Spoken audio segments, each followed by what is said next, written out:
ये है लेसन निर्णय का अभिवादन। अच्छा 7।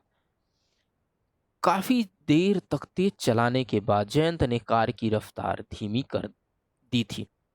मौसम बहुत ही अच्छा था और आसपास बिखरी छोटी छोटी पहाड़ियां बहुत ही आकर्षक थी। थोड़ी देर पहले तक रमेश भी उसके साथ था, जिसे उसने 20 मील पीछे कृष्णपुरा में उतार दिया था। सुबह से ही रमेश जयंत के साथ था।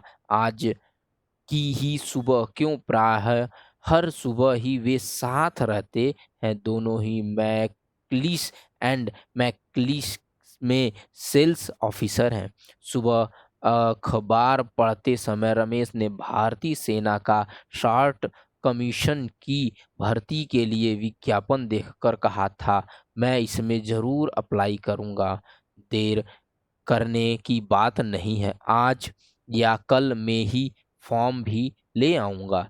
जयंत को आश्चर्य हुआ था। रमेश को इन दिनों अच्छा वेतन मिल रहा था और कंपनी में उसकी बहुत इज्जत थी। वेतन के अतिरिक्त कंपनी उसे हर तरह की सुविधाएं दे रही थी और बड़े अधिकारियों में भी उसका बहुत सम्मान था। आश्चर्य नहीं कि किसी दिन उसे और अधिक वेतन भी मिलने लगे। लेकिन रमेश सेना में भर्ती उम, होने की ही बातें किए जा रहा था। उसकी बातों में उत्साह था और वह कह रहा था कि यदि यदि मेरा चयन हो जाए तो यह मेरे लिए सौभाग्य की बात होगी।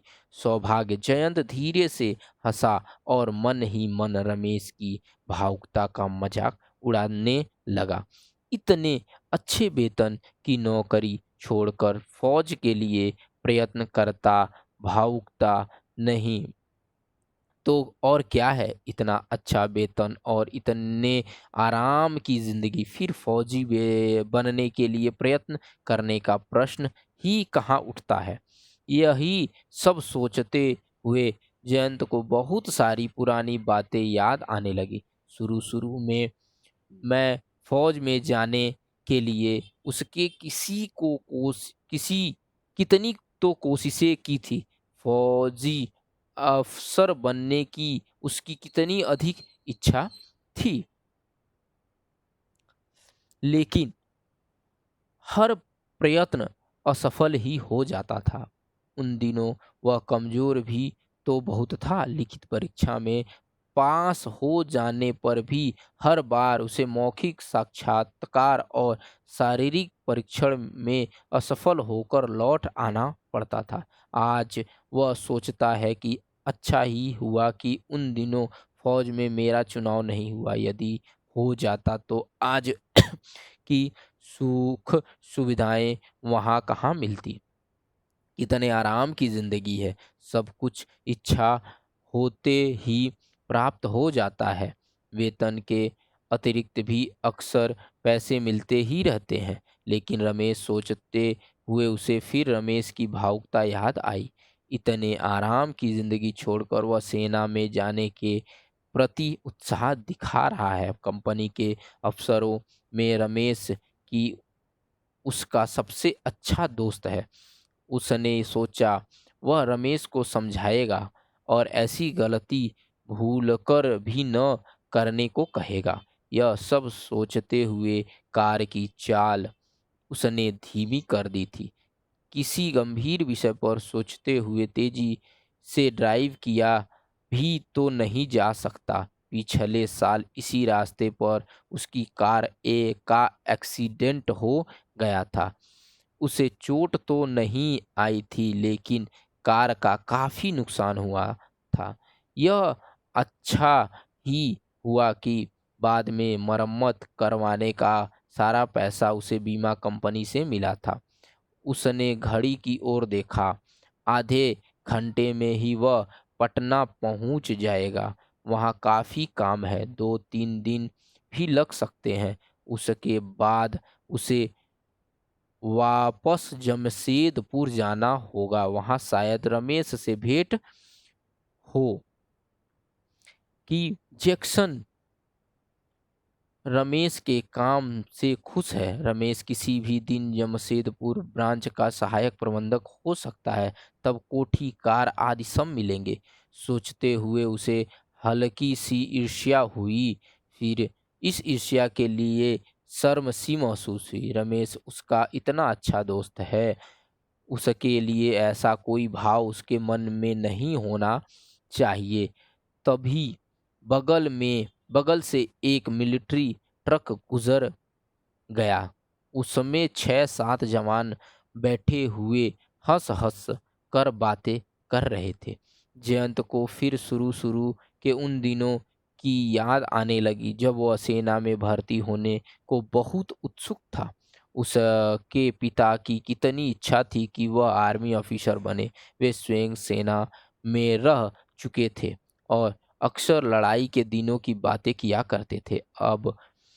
शहर अब शहर दिखाई पड़ने लगा था। जयंत अभी तक यह निश्चय नहीं कर पाया था कि दिनेश के घर जाकर ठहरे या किसी होटल में। पिछली बार यहाँ आने पर वह दिनेश के साथ ही ठहरा था, इसलिए फिर दिनेश के घर ठहरने से वह झिझक रहा था। उसने सोचा कि इस बार उसने सोचा इस बार दिनेश के घर ठहरना ठीक नहीं होगा। और तभी उसे पैराडाइज लॉज की याद आ गई। पिछले साल उसे यहाँ लगभग 2 सप्ताह रहना पड़ा था और वह पैराडाइज लॉज में ही ठहरा था। संयोग से वह कमरा आज भी खाली था जिसमें वह पिछले साल रहा था। खिड़की के पास करीने से रखी गई कुर्सी पर बैठकर वह मुस्कुराया। अवकाश के समय इस खिड़की के पास बैठकर बाहर सड़क की ओर देखते रहना उसे पसंद था। रात का खाना उसने कमरे में ही मंगवा लिया। अकेले खाना खाते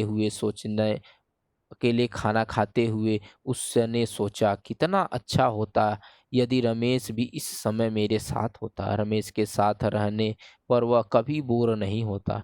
रमेश के बारे में सोचते हुए अचानक उसे ख्याल आया कि यदि रमेश फौज में चला गया तो मुझे रमेश की कमी बहुत खलेगी।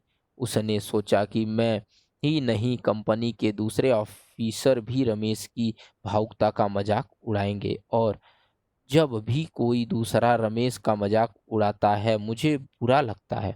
खाना खाने के बाद वह लेट गया। उसने महसूस किया कि आंखों में नींद कहीं भी नहीं है। थोड़ी देर तक लेटे रहने के बाद वह फिर आकर खिड़की के पास बैठ गया। जलती हुई बत्तियों के प्रकाश में बाहर फैला हुआ शहर बहुत सुंदर लगा। उन उसे उन दिनों की याद आई जब वह अपने माता पिता के साथ कोलकाता में रहा करता था। अक्सर रात का खाना खाने के बाद पिता उसे अपने फौज के दिनों के अनुभव सुनाने लगते। बातें करते हुए 1:30-2 बज जाते थे। पिता की इतिहास में बड़ी रुचि थी और अतीत में खो जाना उनकी आदत थी। शायद उन्हीं बातों का प्रभाव था कि बहुत छोटे से ही उसके हृदय में सेना में भर्ती होने की इच्छा थी। न जाने क्यों यह सब सोचते हुए उस क्षण उसे लगा जैसे रमेश ठीक ही कर रहा है। उसे भी चाहिए कि वह फौज में भर्ती होने के लिए अर्जी दे। निश्चय ही वह पैसा ही नहीं था जिसके लिए उसने वर्षों पहले सेना में भर्ती होने की सोची थी। आज जब देश को उसके जैसे युवकों की जरूरत है, उसे पैसों की बात बीच में नहीं लानी चाहिए। सोचते हुए उसे लगा जैसे जिस प्रश्न का उत्तर वह आज सुबह से खोज रहा है वह उसे मिल गया है। रमेश से भेंट होते ही वह उससे कहेगा कि वह भी सेना में जाने के लिए अर्जी दे रहा है और यदि उसका चयन हो गया तो वह इसे अपना सौभाग्य समझेगा। इस निर्णय पर पहुंचते ही उसे लगा जैसे सुबह से मन में एक बोझ सा छाया हुआ था जो अब उतर गया है। उसे दूर पर्दे में बैठे हुए अपने पिता की याद आई और उसने सोचा कि वे उसके इस निर्णय से जरूर बहुत खुश होंगे। बाहर बत्तियों के प्रकाश में फैला हुआ शहर जैसे उसके इस निर्णय का अभिवादन कर रहा था। इसके लेखक है राम नारायण शुक्ल। नमस्कार।